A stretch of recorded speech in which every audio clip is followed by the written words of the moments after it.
വള്ളിക്കുന്ന് പഞ്ചായത്ത്.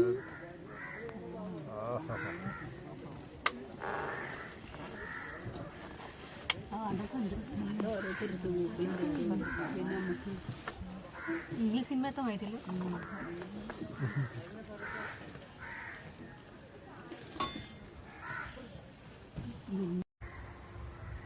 നമസ്കാരം. ഇന്ന് മിയാമിയിലെ അതിഥികള് LICFന്റെ തിരൂർ ബ്രാഞ്ചിന്റെ ഏജന്റ് ഫെഡറേഷന്റെ നേതാക്കന്മാരും അവരുടെ കുടുംബങ്ങളും ഒക്കെയാണ്. മോനേട്ടനാണ്, മോനേട്ടന്റെ സഹപ്രവർത്തകനും സുഹൃത്തുമാണ്. അവരെ കെയർഓഫിലാണ് ഗോപിയേട്ടനൊക്കെയാണ് എന്റെ സംഘാടകർ. ഇന്നത്തെ ഒരു അനുഭവം മിയാമി ഒരുക്കി തന്നെ കടലുണ്ടിയിലെ കണ്ടൽ കാഴ്ചകൾ, അതുപോലെ തന്നെ ഈ ഇക്കോ ടൂറിസത്തിന്റെ എന്നൊരു അനുഭവം, യാത്ര എങ്ങനെ. മോനേട്ട നമസ്കാരം, ഒന്ന് പറഞ്ഞോളൂ. ഇന്നത്തെ ഒരു അനുഭവം പറഞ്ഞോളൂ. നല്ല ഒരു അനുഭവമായിരുന്നു ഇവിടെ. ഞങ്ങളിന്ന് രാവിലെ 10 മണിക്കാണ് എത്തിയത്. വന്ന സമയത്ത് തന്നെ നല്ലൊരു ഫുഡും മത്സ്യത്തിന്റെ വിഭവങ്ങളും എല്ലാം വളരെ സന്തോഷകരമായിരുന്നു. കണ്ടൽക്കാടുകൾക്കിടയിലുള്ള ഒരു യാത്ര വളരെ സന്തോഷകരമായിരുന്നു. നല്ലൊരു അനുഭവമായിരുന്നു അത് കഴിഞ്ഞിട്ട് ഇപ്പോൾ സമാപിച്ച് ഞങ്ങൾ തിരിച്ചു പോകാം. വളരെ സന്തോഷകരമായ യാത്രയായിരുന്നു, വളരെ മനോഹരം. എല്ലാവർക്കും മേഡം പറഞ്ഞോളൂ.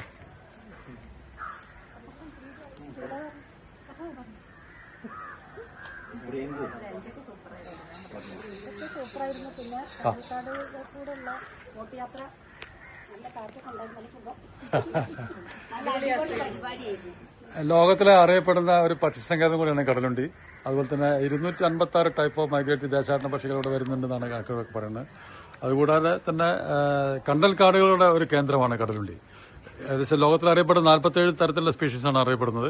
അതിൽ 8 നമ്മുടെ അടുത്തുള്ളത്. മനോഹരമായ കണ്ടൽ കാടിന്റെ ഉള്ളിൽ കൂടെയൊക്കെയാണ് നമ്മളെ ജൈവ വൈവിധ്യങ്ങളും പ്രകൃതി സൗന്ദര്യവും ഒക്കെ ആസ്വദിച്ചിട്ടുള്ള ഇന്നത്തെ യാത്ര. വീണ്ടും വരിക. Thank you, all the best.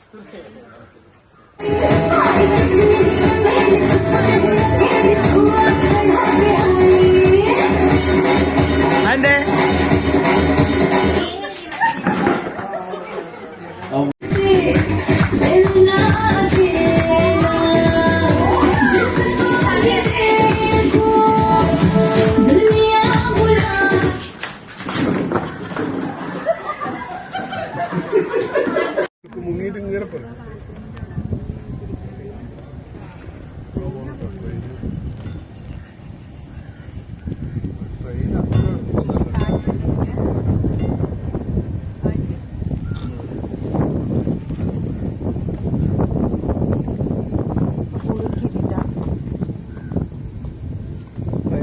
Train ഇറങ്ങി ഇങ്ങനെ നടക്കാനുള്ള ദൂരമൊന്നും അല്ല അല്ലേ, കുറച്ച് ദൂരമുണ്ട്. അപ്പൊ ഈ അവിടെ പാലുണ്ട്. അപ്പൊ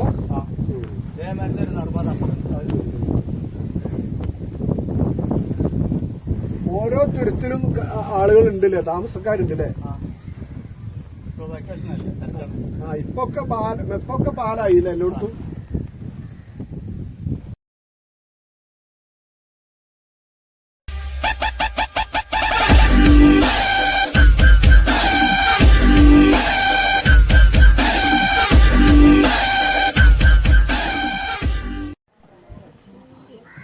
വള്ളിക്കുന്ന് പഞ്ചായത്ത്.